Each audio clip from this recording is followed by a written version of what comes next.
Do not forget, you can support the channel with a like, and you can also subscribe to be aware of the latest published videos. Thank you. We hope that here you can find the latest news, ideas, and discoveries from the scientific world. Romans wore red-crested helmets to avoid fratricide on the battlefield. We've all become accustomed to seeing iconic red-crested helmets depicted in Hollywood battle scenes set in the Roman era. But are these red crests historically accurate or just a product of creative license? While Roman-era helmets were obviously used for protection by armies carving out the Roman Empire, the thought of soldiers adding to their already bulky stash of kit by sporting a tall red brush on their helmet makes you wonder why on earth they'd bother. Nevertheless, there was a purpose to these cumbersome and colorful crests. In the case of celebratory parades, they would have been decorative, but when it came to the battlefield, there had to be a more practical reason for wearing a crested helmet. Many historians suspect that in the heat of battle they helped Roman warriors to stand out. That way they could quickly identify their comrades and avoid fratricide on the chaotic battlefield. Just like different clothing and symbols help with identification during modern warfare, crested helmets made it easier to recognize particular regiments or soldiers of different rank due to the color, design, and style of their helmet crest.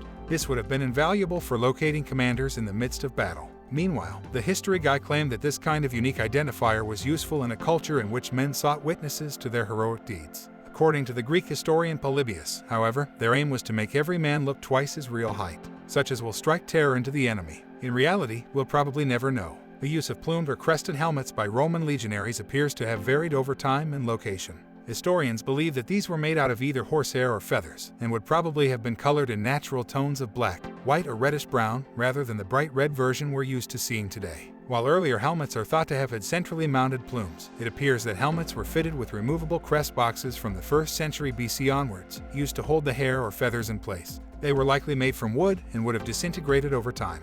All that remains are metal fittings, or brackets, on the helmets themselves, leaving archaeologists to hypothesize about their original design. Discoveries of Roman battlefield remains are few and far between, and often incomplete, making it really difficult to know what soldiers wore during warfare itself. Add to that the biodegradable nature of crest boxes, and archaeologists are not certain whether they were worn during armed conflict at all. It's even harder to decipher their color or style. All that's left are Roman-era sculptures and monuments which were usually rendered far from the theater of war.